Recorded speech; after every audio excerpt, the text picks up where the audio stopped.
Matt with Mobility 101, and right now we're going to look at some recovery strategies you can begin to implement and utilize in your routines in terms of recovering quicker and more efficiently in between overhead training.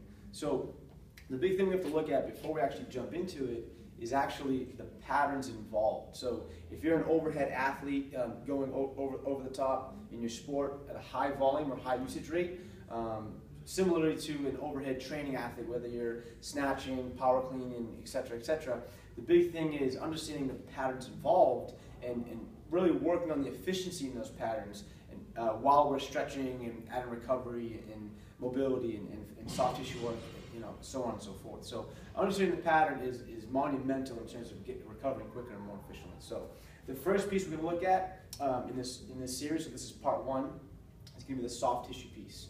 We're going to come up with 3 items here. Each of the 3 I'd like you to spend roughly 45 to 60 seconds at. So number 1 is going to be rolling out the lats. So big muscle, big surface area, very important in overhead training and overhead movements. So think about, we're going to have the feet down as the anchor, kind of helping us glide back and forth. We're applying pressure on our lats into the foam roller. And once we're there, think about using the thumb as the driver to help us into not only flexion, more so external rotation into the overhead pattern itself. So think about, I'm going to begin to roll, I'm loading up my thumb here, and as I roll into it, I'm going to externally rotate and then come back.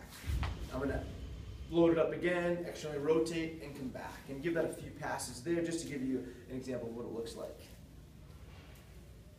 Nice and slow and controlled. Notice how these legs are acting as a pivot, bottom leg staying down, back leg is using my foot as an anchor to push back and forth.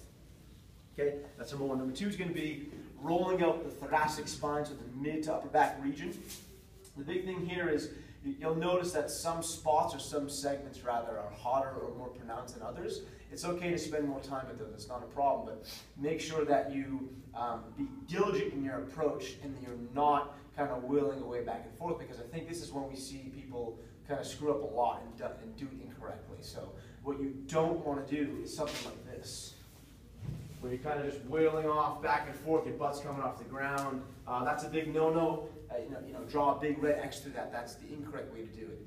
The correct way to do it is think about having your feet pin you down and act as the anchor, so to speak, keeping your butt pinned down the entire time. That's very important. And from there, give yourself a big hug, open up that space in between the scap, tuck your chin, pack your neck, nice straight line from my butt to my head. And I'm going to roll back and forth, nice and slow. Think about picking an area roughly 3 to 4 inches apart and kind of staying in that area for a few moments, and then once you kind of cleared up that area, then you can kind of move on from there, right?